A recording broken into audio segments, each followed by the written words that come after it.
Alright, today we're going to turn this stuff into a wheel. We got the rim, we got a hub, and we got some spokes and nipples. So this video is going to show how to lace and true a dirt bike wheel.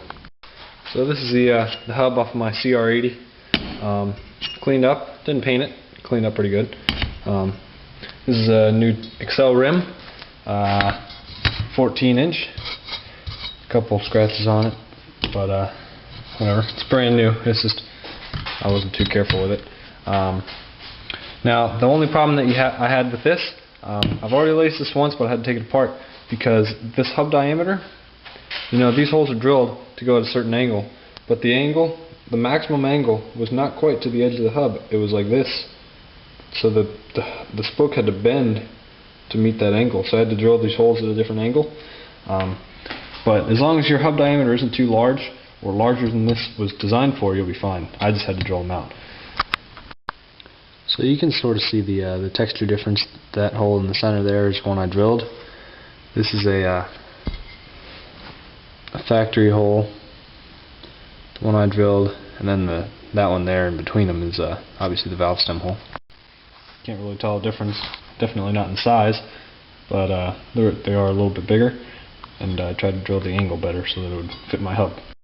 So obviously the holes that have been drilled out are going to go towards the larger side of the hub, obviously, because I don't want to, those are the only ones that were messed up, so I drilled out every other hole. Next you want to separate out your different spokes. You can have up to 4 types of different spokes. In this case we only have 2 different ones.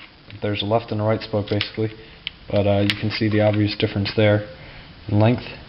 So the longer ones are going to go on this side of the hub because you see the distance from here to the center is larger than this one because this one has a larger diameter, so the spokes don't have to go as far.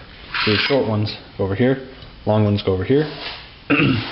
And sometimes you'll have inside and outside spokes, but in this case we don't, because all the heads are on one side, and over here all the heads are going to be on the outside. Now, not everyone is going to be as lucky as me here. To know which ones are the inside and the outside spokes, the inside spokes are going to go like this, the outside spokes go like this.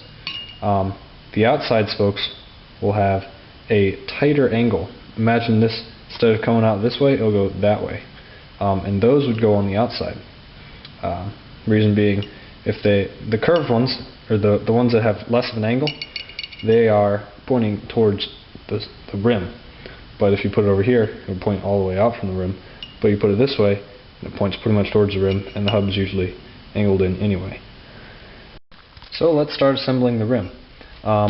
Normally you do the spokes with the heads out first, because those have to go into the rim and then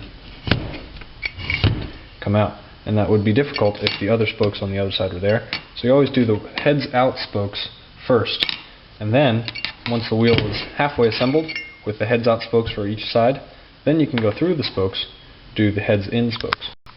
So now we can just start dropping them in. We're going to start from the wider side because these are angled better to stick right through. They're going to have to come through these spokes and then come down in order to come into the wheel. These, however, would get stuck. They're not going to be as maneuverable because they're starting out from farther away. It's kind of hard to explain, but if you don't believe me, you can go ahead and start with these and then see the problem. So we're going to start dropping them into here. It's probably not a bad idea to dip them in some oil and then drop them through, just so that the spokes don't seize. So go ahead and do that with all the spokes, and then we'll keep going. Now you can look at the angle of the notch that's worn into the hub, and you can see which way the spokes are supposed to go. See, this one's angled sort of that way. This one's angled the other way. They're going to alternate. So you can figure out which direction each one is supposed to go, and by knowing that, which hole it's supposed to go to. So we know that this one is supposed to go in this direction, so it's going to line up with, pick a hole, this one. So we'll thread a nipple on there in just a couple turns. And just work your way all the way around the rim doing that, and then we'll keep going. Once you have all the spokes for one direction, go ahead and start doing the other ones. So I got this one here, thread that on a couple turns, and line this one up, and do the same thing. Just keep going around. Now we're going to drop all the other ones in. Don't forget to dip them in your oil. Go ahead and do that.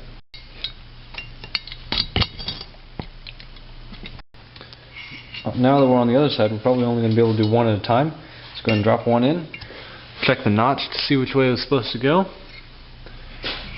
And then we got to fish it through the spokes that are already here on this side.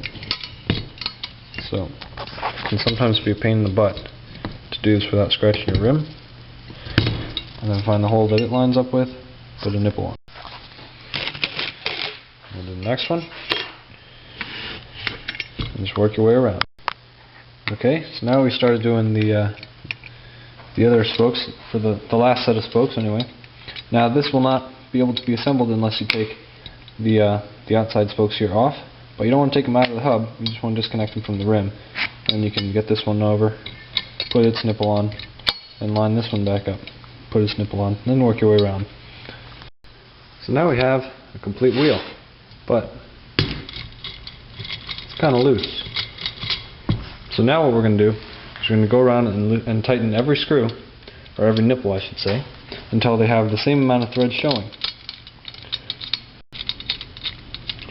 We're going to tighten them all until they have about that much thread showing. It's about 1/8 of an inch.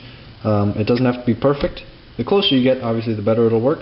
So just tighten every single one until they're the same amount showing. So they're all evenly tightened down. But we still got some wobble. So go ahead and tighten all of them until there's half as much thread showing. The key to making this work is not doing it all at once. You want to go in steps. It might be tedious doing, quarter turn or half turn at a time, but it's going to come down to doing that. But you got to make sure you go all the way around the rim. You don't want to just do, full turn here, full turn here, full turn here. You got to go a little bit at a time all the way around, otherwise it just won't work. The rim will be off center. Alright, well anyway, if you still got play, keep doing that a little bit more. Keep going down until you got 3 threads showing and 2 threads showing. And then once you start getting it tight, then you just got to start going half a turn at a time or a quarter turn at a time on each nipple until it's tight. And then you get to true it. So we've gone around the rim doing a little bit at a time, and now look. It's a solid rim. No more wobble. But now we're going to keep going around the rim and just do half turn on each nipple. And then once it starts getting tight, we'll do a quarter turn on each nipple, and then we're ready to true it.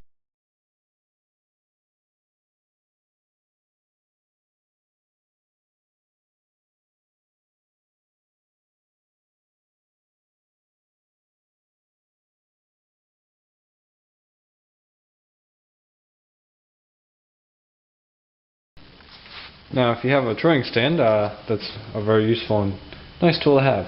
I don't feel like spending the money on true enough wheels to make it useful, so I just have the wheel clamped in here to the swing arm, because that hasn't been mounted yet. And I just clamped the swing arm to the workbench, and I clamped a wrench to the swing arm. And as the wheel spins, you can see how it gets closer and farther away at various places. So all you gotta do is find a place where it gets close to the rim. Let's say somewhere right around there, and then tighten the spokes on the opposite side. So that'd be like these two for the rim. And then just play with it until you get it right. It's really personal preference how perfect you want it to be, but this is pretty good for me. You can see it's spinning pretty true.